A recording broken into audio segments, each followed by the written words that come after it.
Hi everyone, I'm Ali from Cordially Yours. Today I'm going to show you how to make these seedling markers.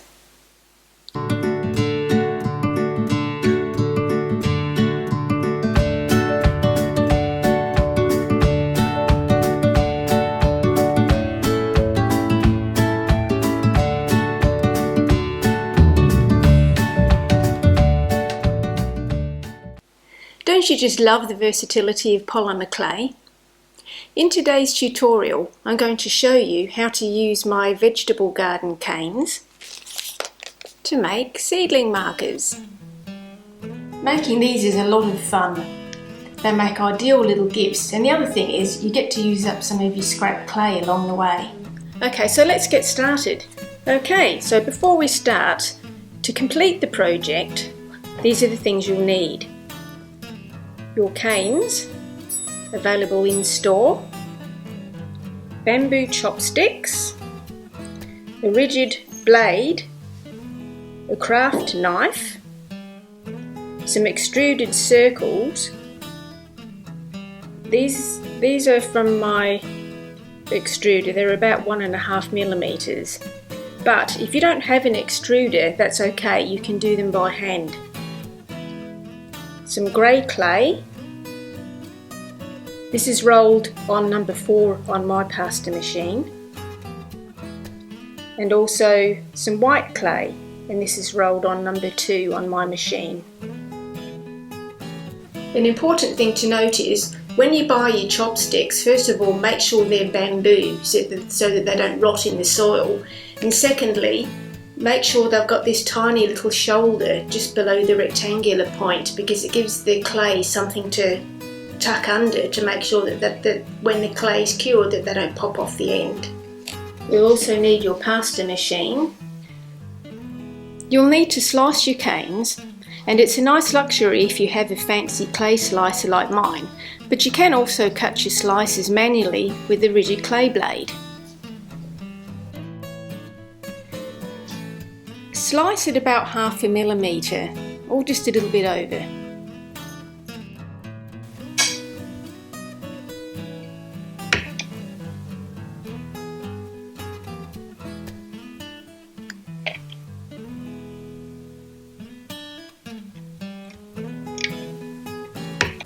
If you don't have the luxury of a fancy slicing machine, to get the best result, line the front of your cane up with a nice straight edge through the glass.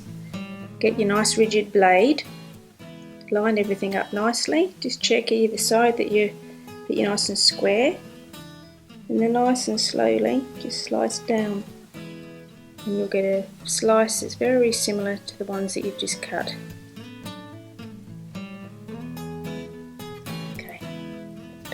Step 1. With your scrap clay, line up one edge of it where 1 centimetre will start, and cut 2.5 centimetres along the length of the clay.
Okay, so we've now made a set of the ones that I'm going to now cover with white clay.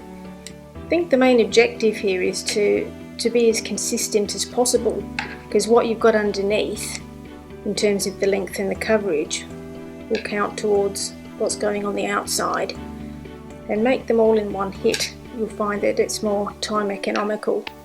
So the outer white clay that you're going to see, I'm cutting a 3 centimetre strip.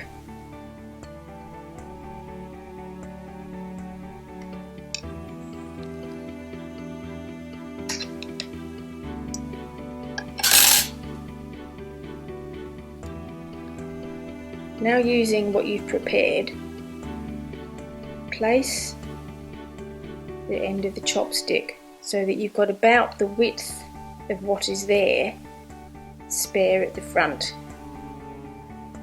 and just cover the end so that the grey clay is just covered by a millimetre or two by white clay.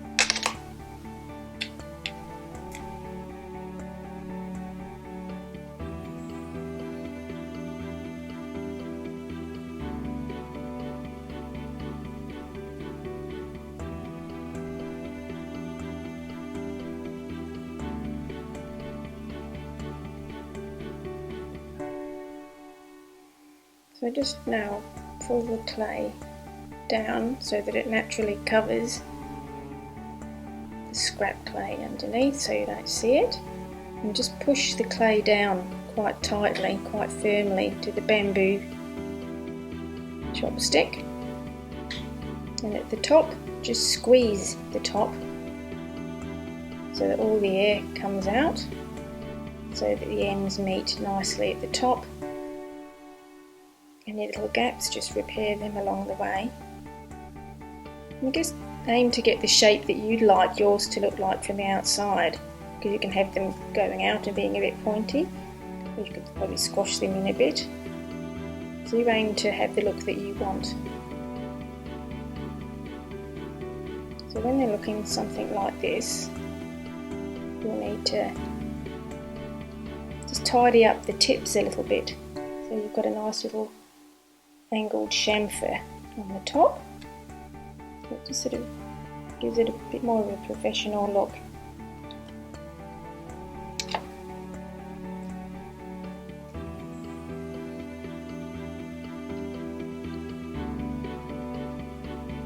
Right, so now we've reached the stage where all of the chopsticks are covered with the final clay.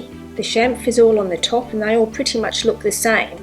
So now we're going to start covering them with the polymer clay slices that you've chosen. So as we discussed earlier, where the clay has met on the back, you can see the line.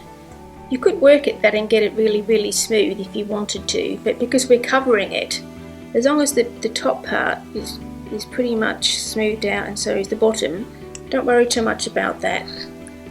Okay, so we're going to put the slice on now. So you want everything to line up nicely, so look through your glass and line up the horizontal part of the chamfer with the horizontal line, and pretty much line up the chopstick with the vertical underneath, and you can feel confident that when you put your slice on that everything's square and it's all going to line up nicely. So choose the slice that you want to pop on. I'm popping the carrot on. These are all pretty much reduced to what you need. If not, you can make them smaller. Just lightly pop it on first to make sure you're happy with everything.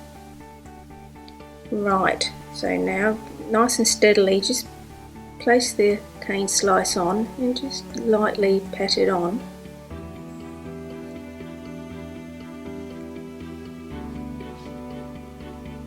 And then very lightly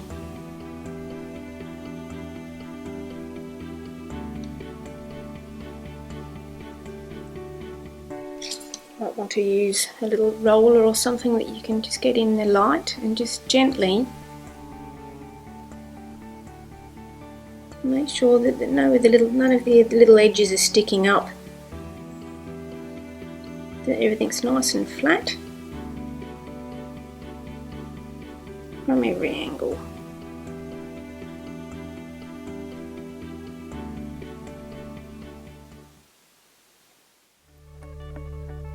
I used these extrusions from my Lucy clay extruder with this die. It's about a 1.5mm diameter die. If you don't have the luxury of one of these at home, don't worry too much, because you can easily do it manually. I'll show you how. Get the clay of your choice. I've used white because it blends in, but you don't have to. You can use whatever colour you like. If you want a bit of a colourful splash at the bottom, use a different colour. So get a blob of clay, about this much, maybe a little bit more, and just start rolling. Put a bit of pressure on it in the beginning. As you're rolling, sort of grab the ends and pull it a little bit, not too much because you'll snap it, but just enough so that you can feel it stretching. So the idea is that you're going to get a collar with the dimension and diameter that you're happy with.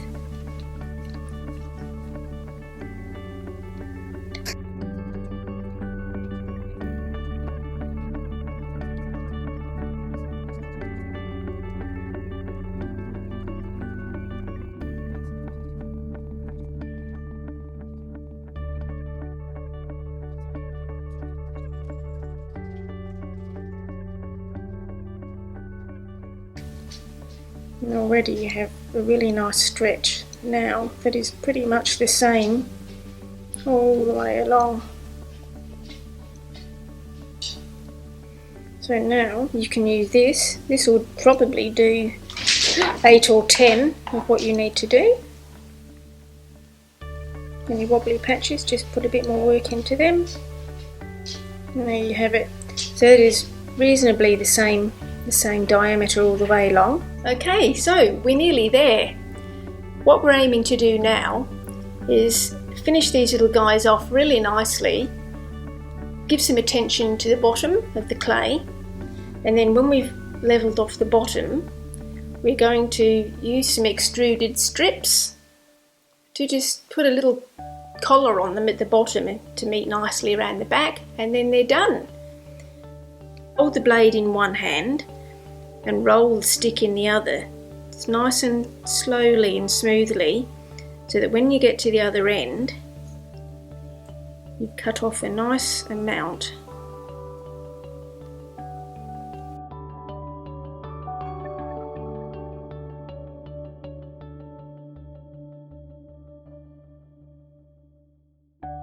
Now we're going to put the collar on to complete the seedling markers. To get a nice job, line up your extruded piece, get a nice right angle, so cut it off nice and vertically across the top.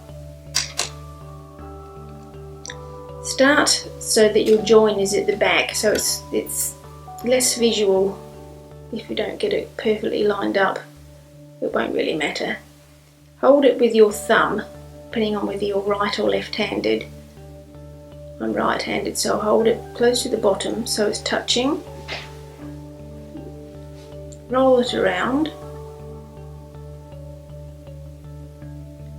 and overlap it. Get your craft knife and cut through both. There'll be a little taggy bit, so get rid of that bit, you don't want that bit in there.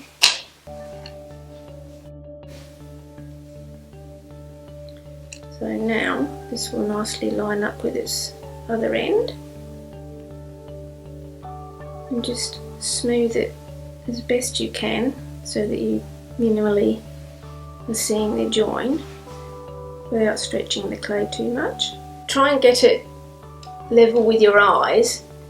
Get your cutting blade and use the dull end so that the blade is facing towards you, and basically eyeball it and keep turning it and push the collar up towards the clay, so that it's pushing it up will help it stick to the clay that's there, and it'll give you a lovely horizontal edge. So to the naked eye it looks like nice and level all the way around. It's given it a nice collar, and it looks pretty perfect. You won't need to sand that section either because it's been extruded. Alright, time to go in the oven, just popping them on the tray. Okay, into the oven with this set.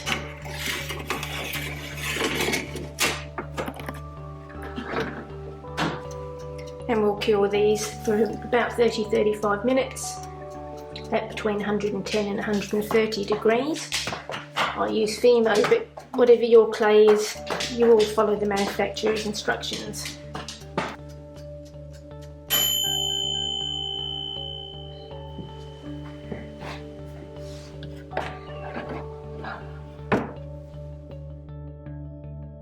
If you look at this little celery seedling marker here, you can see the tiny little imperfections that you will most likely encounter. So when we do the sanding, that will get rid of all of those and any odd little fingerprints that may have ended up in there along the way.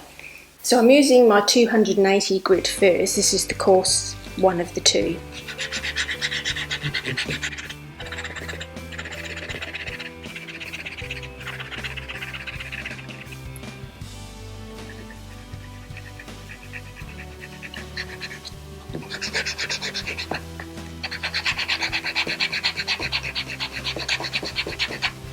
So when you get to the point where you can see the colour coming off onto the white, just dip it into your water and get rid of that colour. Simply because you don't want the colour transferring and leaching into the wood, because you won't be able to easily get that out once it gets into the grain.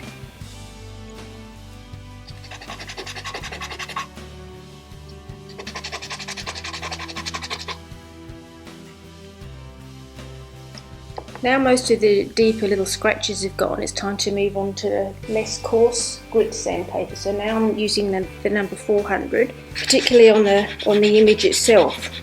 So you get a nice, smooth, really sharp look to your image, because the image is everything.